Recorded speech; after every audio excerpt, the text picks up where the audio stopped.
당뇨병은 우리 몸의 췌장세포에서 분비되는 인슐린의 분비, 작용 등의 결함으로 발생하는 고혈당에 의해 발생하는 그런 대사장애 일종입니다.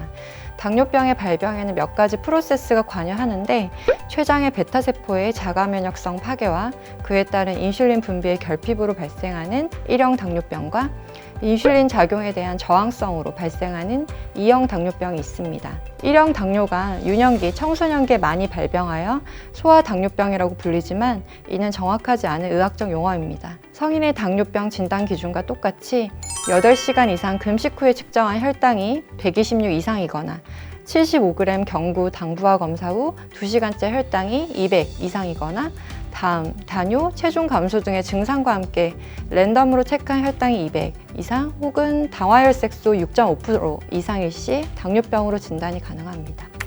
네, 최근 18세 미만 당뇨병 환자가 수년간 급증하는 추세이며 주요한 원인은 서구화된 식습관과 과도한 당 섭취 및 소화 비만의 증가와 밀접한 관련이 있습니다.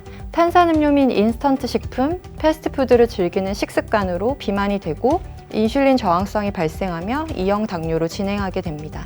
우선 2형 소아당뇨병을 의심할 수 있는 증상은 비만이 있습니다. 자녀가 비만에 해당하면 한 번쯤 소아과에 가서 혈액 검사를 해 당뇨가 있는지 확인해 볼 필요가 있습니다.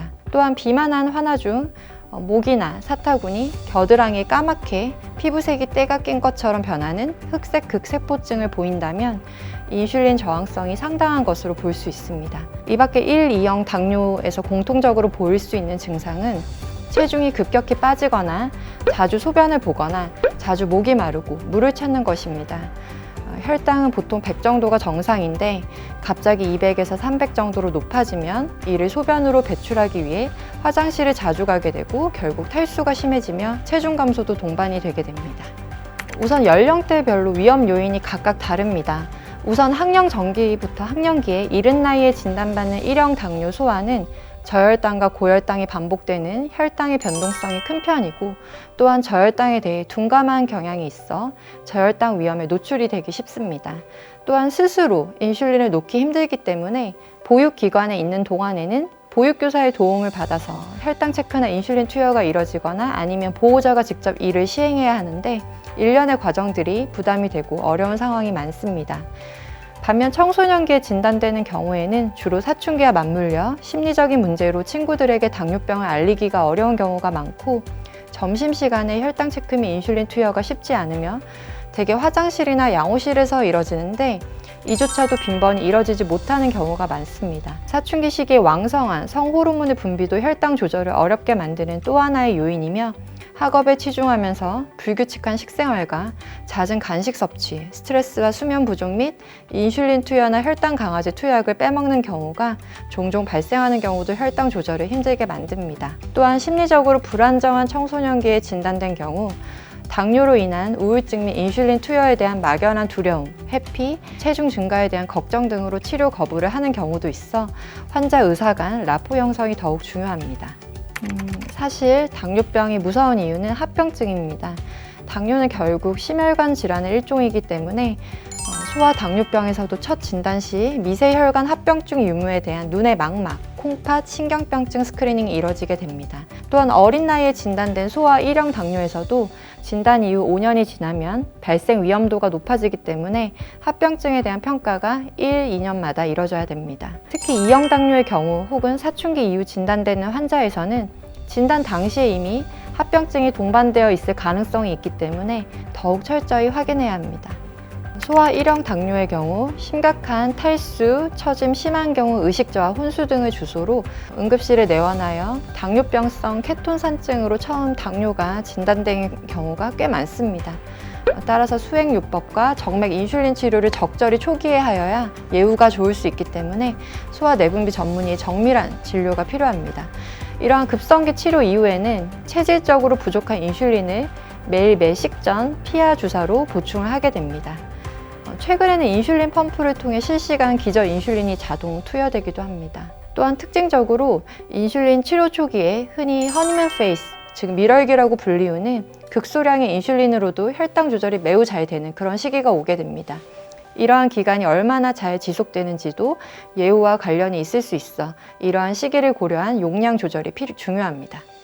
소아 2형 당뇨는 2, 3개월 정도의 생활 습관 개선에도 조절되지 않는다면 말초 인슐린 저항성을 개선하는 경구 혈당 강화제인 메포민을 1차적으로 사용을 하게 됩니다.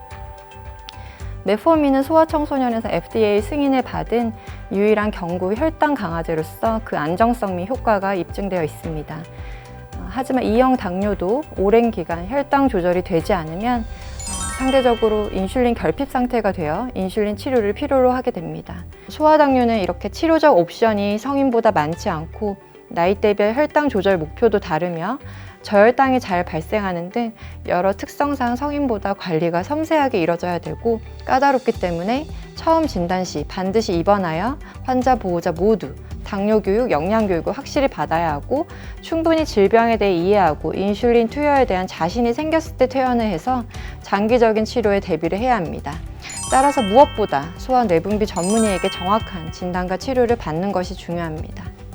올해 1월부터 소아 1형 당뇨 환자들이 연속 혈당 측정기나 인슐린 펌프를 구입 시 급여로 일정 부분 지원을 받을 수 있게 되어 경제적인 부담이 상당히 경감이 되었습니다. 하지만 이에 대한 정보를 알고 있는 환자 보호자는 많지 않습니다. 연속 혈당 측정기는 CGM이라고도 불리며 PR에 삽입된 기기의 센서를 통해 5분에 한 번씩 혈중 포도당 측정이 이뤄지게 되고 최근에는 이 CGM과 펌프가 결합된 이런 인공췌장 모델도 활발히 사용되고 있습니다. 이러한 연속 혈당 측정기 및 펌프가 도움이 되는 적응증에는 혈당 변동성이 크거나 저혈당 위험이 높은 소아청소년에서 도움이 되고 또한 CGM과 펌프와 같은 기기는 아주 어린 환자들이 체혈침으로 혈당 측정을 할 때의 감염의 위험과 통증을 경감시킬 수 있고 결과적으로 더 자주 혈당을 자동으로 측정하기 때문에 혈당 조절을 더욱 세밀하게 할 수 있습니다. 따라서 소아청소년 1형 당뇨 환자에서 연속 혈당 측정기와 인슐린 펌프의 보다 적극적인 사용을 통해 혈당 조절이 잘 이뤄질 수 있도록 의료진이 적응증에 해당하는 환자와 보호자에게 올바른 정보를 제공하고 또 사용을 독려할 필요가 있습니다. 네, 드물지만 특히 청소년기 후반, 거의 성인기에 가까운 환자 중 1형과 2형 당뇨병의 중간 형태로 클리닉에 오기도 합니다. 이 중에서 감별해야 될 한 가지는 라다입니다. 이는 비공식적으로 1.5형 당뇨라고도 불리는데요. 이는 1형 당뇨와 마찬가지로 췌장에 인슐린을 생성하는 세포를 공격하는 자가 항체를 만들어서 발생하지만 1형과는 달리 인슐린 분비능은 상대적으로 양호하나 인슐린이 서서히 부족하게 되는 경우입니다. 흔히 2형 당뇨로 오인되지만 체중은 정상이며 결국 인슐린이 부족해지는 스타일이기 때문에 인슐린 치료가 필요한 경우에 해당합니다. 또 한 가지 감별해야 될 것은 모디입니다. 모디는 단일 유전자 변이에 의해 발생하는 유전성 당뇨로 2, 3대에 걸친 젊은 나이에 진단받은 당뇨의 가족력이 있고 비만은 없지만 2형 당뇨의 양상을 보이게 됩니다. 모디 치료는 유전자 변이 및 질환의 타입에 따라 치료법이 다르기 때문에 유전자 검사가 필수입니다. 이렇듯 거의 성인기에 도래한 청소년기 후반의 환자에서 1형과 2형 당뇨의 양상이 혼재되어 있고 전형적 1형, 2형 당뇨가 아닌 이러한 라다 혹은 모디인 환자로 진단된 경우가 종종 있기 때문에 정확한 감별 진단과 이에 따른 치료가 필요합니다. 소아 당뇨병 유병률은 계속 증가하는 추세이며 의료 기술과 치료법도 나날이 발전하고 있고 국가적으로도 소아 당뇨에 대한 인식 개선과 지원을 확대 중이지만 여전히 환자와 보호자들은 이 사각지대로 몰리고 있습니다. 특히 소아청소년 당뇨병 환자들은 신체적, 정신적, 그리고 정서적으로 미성숙한 연령에서 이 유병 기간이 길어지고 혈당 검사, 인슐린 주사, 식이요법, 운동요법 등 거의 평생 동안의 자가 관리가 필요하며 이로 인해 개인의 삶 전반에 큰 영향을 받게 됩니다. 또한 소아청소년 당뇨병 환자에게 있어 치료와 관리에는 부모의 역할이 매우 중요하며 부모가 당뇨병 관리에 개입을 하는 경우 질병 관리를 더 잘한다는 보고도 있지만 그만큼 부모의 책임과 부담감도 큰 편으로 이로 인해 우울증과 스트레스가 발생할 수 있습니다. 따라서 국가와 사회 모두 지속적으로 인식과 제도의 개선을 위해 노력하고 의료진은 단계적 맞춤 치료와 교육 및 공감대 형성을 통해 아이와 부모의 부담을 덜어주려고 노력을 해야 합니다. 소아청소년 당뇨병 환아 보호자분들 모두 힘내시고 강북 삼성병원이 늘 응원하겠습니다.